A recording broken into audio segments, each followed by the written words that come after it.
Cheerilee paced up and down the length and width of her living room relentlessly. Pieces of splintered wood covered the floor, starting at where her table had been and trailing all the way into her kitchen, where you could just make out the rough outline of what had once been one of the table's legs. Shards of porcelain and hardened clay were sprinkled around, and the place just generally looked like a hurricane had swept through it. Or two. Cheerilee stopped pacing around for a moment, but only so she could aim a few well-placed kicks at the remaining pieces of furniture in the room. Why? Why can't I get these ponies to behave? And this, in fact, lies at the very center of the issue. Ever since she had earned her cutie mark, she had been able to bring out the best in ponies and watch them blossom, watch them grow. Yet here were a bunch of foals and fillies she'd been working on for over 6 months, and they hadn't learned anything. Not a single thing. It ate at her confidence and kept her up at night.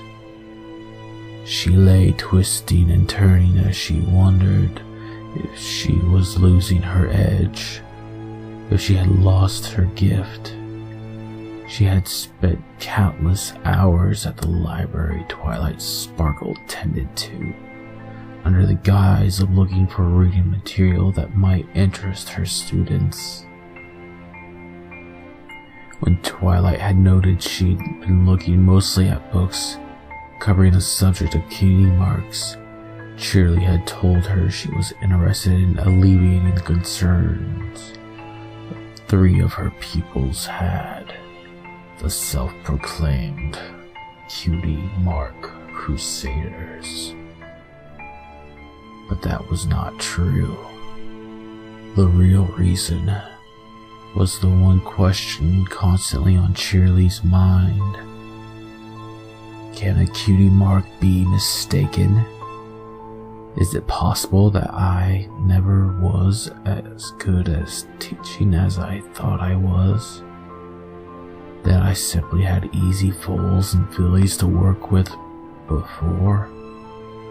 Or, if a cutie mark is accurate at the time it manifests, can it perhaps grow inaccurate over time? These questions and many more like it slowly pushed Cheerilee down into an all-encompassing feeling of depression. She found her patience wearing increasingly thin and lost faith in herself more and more. It became hard to get up in the morning, and harder still to bring herself to return to the classroom, where she knew they would be waiting to turn another day into a living hell. For the last few nights, she had been lying awake in bed, staring up at the ceiling, wondering what it would be like to just let it all go. At times like that, she would sometimes tilt her head to look at the glimmering steel of the knife she had put on her nightstand, just in case she ever found the brief moment of courage she needed to. Cheerilee walked over to the huge standing mirror in a corner of her living room, which, surprisingly enough, remained intact. She looked at the reflection of her cutie mark in the mirror. Those faces, those smiling faces, seemed to laugh at her, mock her, belittle her for ever having had the audacity to think that she was good at something, good at anything. No! Cheerilee yelled as she bucked her hind legs hard at the mirror, her hooves shattering it into 1,000 pieces, which joined the mess on the floor.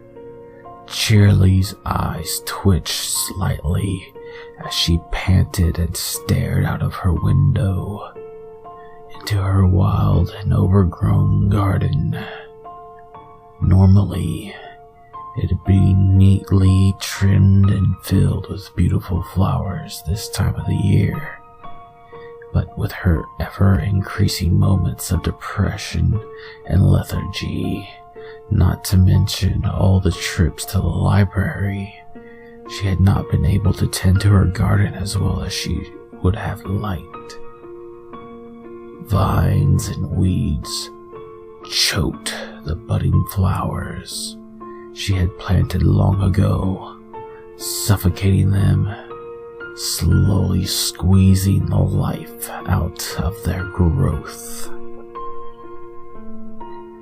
She stared first at the garden, and then at her cutie mark, and then at her garden once more.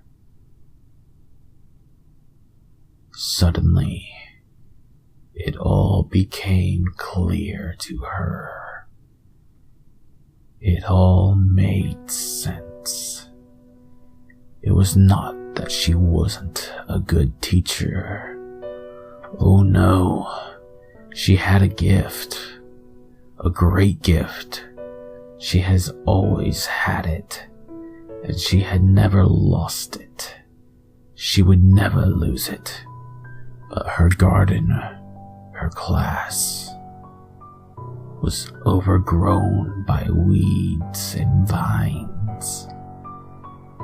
Weeds that had to be purged from it if flowers were to ever bloom again. Vines that had to be cut down and pulled out, roots and all, if she were to take her responsibilities as a teacher seriously. She quietly sat staring out of her window as night fell, the stars and the moon barely illuminating the darkness enough for her to see. She thought about what she should do next, what she could do. She realized the plans she was making were for the best and would eventually save more lives than they would ruin. But some ponies, most notably the families of the weeds she had identified, might not see it the same way. They would not be able to comprehend the truth of the matter, not in the way she did. So, she'd need to be subtle. She'd need to be crafty. And yet, something inside of her didn't want this all to go down quietly in the night. She desired a show. She desired a spectacle. She wanted to show everyone in Ponyville once and for all what a great teacher she was, and to assure them that she could deal with any problem that might come up during their fillies and foals education. Even if the filly or foal in question was the problem. She struggled with these seemingly contradictory goals for a while, before finally receiving Yet another epiphany, another glorious idea. I think... She whispered quietly in the dark as she slowly grasped the knife from the nearby nightstand and held it up in the light of the moon. It's time for another school play. She started giggling as all her fears, doubts, and other dark emotions burst forth into a vortex of madness. She snatched up a picture frame from the desk next to her. The picture it contained had been taken just earlier that month. It was the obligatory teacher with her class photograph they made every year. She took it out of the frame and lit one of the candles in the room, surprised that she still had one that wasn't too broken. As the little flame illuminated the room, she carefully held the picture in it. The flames burned brighter and started to consume the picture, licking at the hooves of the fools and fillies whose images had been captured upon it. And for the first time in 6 months, Cheerilee just could not stop smiling.